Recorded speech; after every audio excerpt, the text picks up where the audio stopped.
Welcome to another episode of Trades and Profit with Michael Okunloro. And today's episode is the last episode of our first season of Trades and Profit. Thank you so much for tuning in all the while. So if you're not subscribed to the channel, please do subscribe to the channel and share with friends. Let us grow this community together. Last week we had our community event, Elevate Your Style. It's called Elevate Your Style. It is an event that brings together influencers from different spheres of life, connected by fashion and purpose, who are trying to, or who are working to change something in the society through their style. And so we had this event last Saturday, which is, as at the time I am recording this episode, as at the time I'm recording this video, it is last Saturday, which happens to be the 5th of April. Yes, which happens to be the 5th of April. It was the 8th episode of Elevate Your Style. It was nothing below breathtaking. I'm still living in that moment. This event has inspired the conversation I'm about to have today, which is about just starting. Because I remember we started the community in 2023. It was me bringing together 10 men that had met from different places and my old friends, with a photographer who had volunteered to come and take pictures for us, and my wife on that day. At that time, she was still my fiance, and my wife with a tripod and a gimbal with a gimbal, recording, trying to film all of us. And I remember very well, we had to change in the toilet, in Ralph Lauren's toilet. That was the only available space for us to change on that day. It was inside Ralph Lauren's toilet, and we changed and we had to do it. We did the first shoot. The first shoot inspired the second one. The second one inspired the third one, and till the one we did the last week, which was the 8th episode. And I would say that looking at the growth and watching how each episode has grown till what we have now, it's an amazing work. And this has just always inspired me to inspire other people as well, that whatever the idea is, whatever the thought is, just the most important thing is for you to start and get it started and begin with that vision or what you have at the back of your mind, for you to start with it. And the more you keep on working on it, the more you keep putting your focus and your energy on it, you will see how fast it is going to grow. Last weekend, we started about 2 years ago, from changing in bathroom toilets of another brand, we're able to hire our own space out in London, Mask London. We're able to hire a restaurant out to use for our shoots. That is massive growth. And we had the first episode had about 10 people in 10 people that registered. The last episode we did, we had about 50 people in attendance, more than 50 people in attendance. If I'm being accurate, about 57. And for me, it just shows how much you cannot continue to stall and continue to wait for the perfect time to get things done sometime. The most important thing is that you start and you keep it rocking.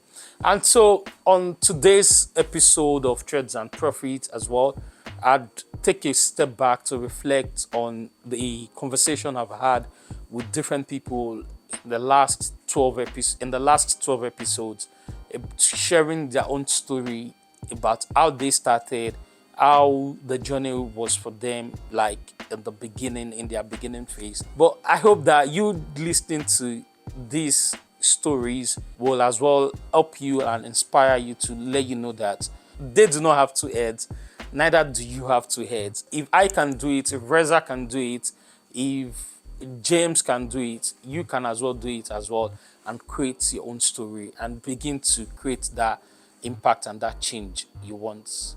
So on that note, I hope you enjoy it and find it interesting. Do remember to subscribe, share, and any other thing. See you in the new season.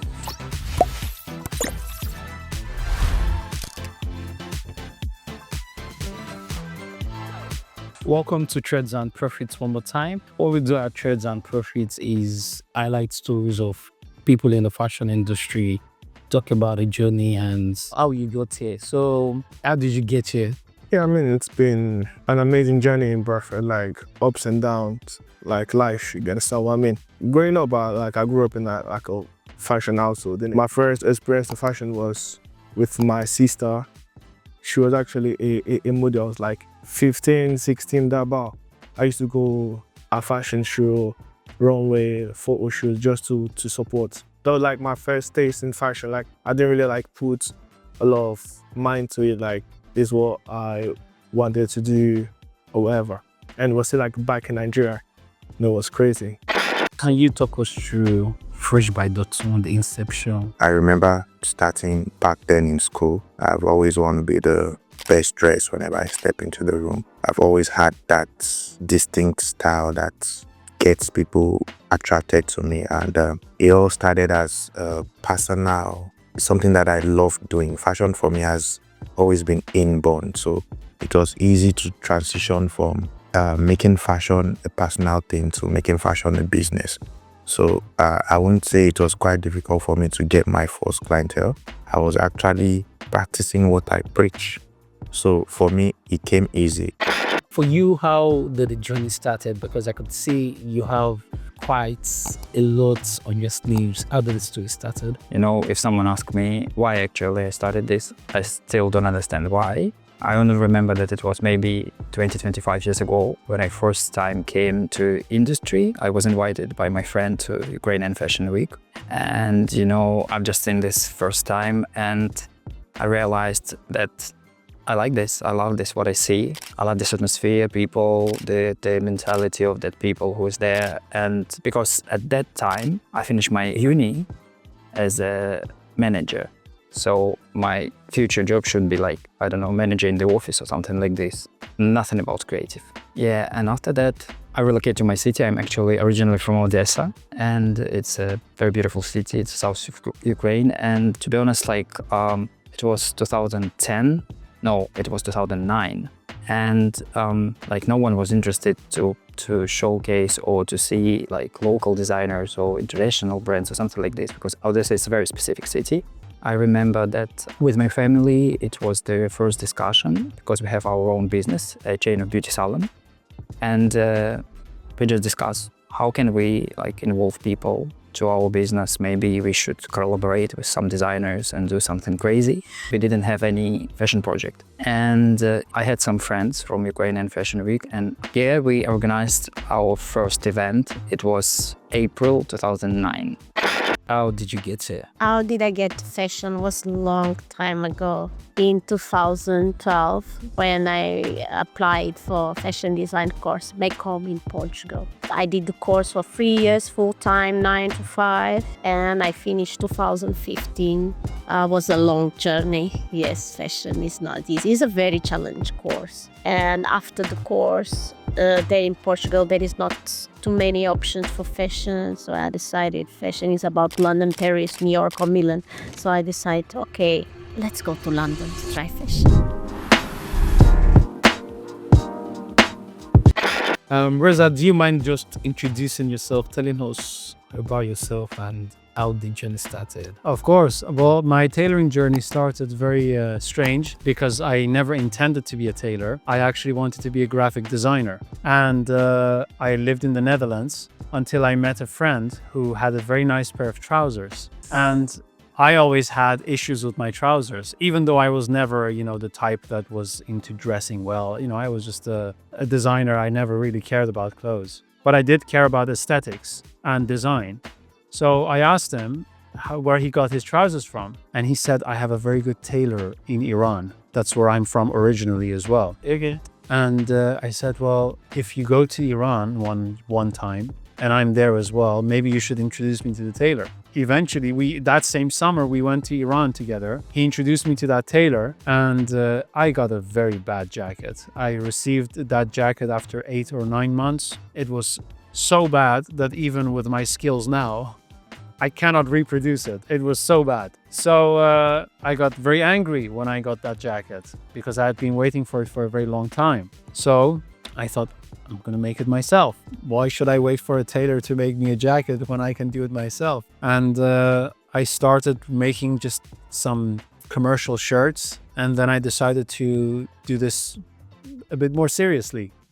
Can you talk me through your journey? My background in styling, when the fashion industry, I'd say, started from about the age of, I think, 15 or 16. I started. I had a real interest in fashion when I discovered this online reality TV show called The Rachel Zoe Project. And I was fascinated by what the job of a stylist was, because I'd always been into fashion, but not necessarily did I want to become a designer, because I understood the process was quite different and probably a bit more, I wouldn't want to use the word tedious, but I'd say it was much more of a different process of how I would want to enter into the fashion industry. So when I discovered there was a role for styling, and I thought, oh, this is so cool. And I saw that she was around celebrities, she got to style them and like put together outfits for them and go to fashion week and travel around the world. So I thought, oh, this is the job for me. Can you talk us through how the journey started? How did you get here? My journey in the fashion space started in 2015 when I decided to start off as an Instagrammer or blogger, so to speak. And this all started in 2014, actually, when a few friends of mine at the church that I go to at KT, Kensington Temple at Nottingham Gate, I would dress to the nines to go to church. Because when you're from an African background, an African home, you don't go to church anyhow. You put on your Sunday best, right? No, you put your right foot forward, you dress well to go to church. So a few friends saw this and they said to me, Edmund, you dress so well. And it's not just the fact that you dress well, how you style yourself stands out. You know, like, okay, cool. And a few of them said to me, why didn't you start a blog? And I'm like, me, a blog? I was like, no way, not at all. I'm not gonna do it, you know? But I resisted it for a few months. And then a friend of mine, a very good friend of mine, who is a photographer, said to me, you know what? I'm a professional photographer. Why didn't you come with me to shoot one Sunday after church? And that's where it started. Can you let us know who Kelly is? Who is Kelly? How did the journey start? And how did you get here today? So I'm Kaylee Bedwar, and I'm the founder of a sportswear brand called Find London. And I guess my professional career actually started with teaching. So teaching is where the journey started. And I always knew I was going to teach, but not in the classroom forever. My gym was actually next door to school. So that's how I started my fitness journey, which was about 2012. And I love training, I love fitness. You see on my Instagram stories every morning, I'm like in the gym, I love to train. And actually did my personal training qualification whilst I was teaching. And I loved it that much. And it was when I actually transitioned to wear my hair naturally. I used to wear my hair straight all the time, like these long weaves. And I transitioned to my natural curly hair. And I was like, yeah, I need some sort of solution to like style my hair for training. And then it kind of just organically evolved from there. So I was still teaching, had this idea for the brand, no intention of starting a brand. It was just to serve my own pain point. And then I thought, which happens a lot, I'm like, I can't be the only one experiencing something like this.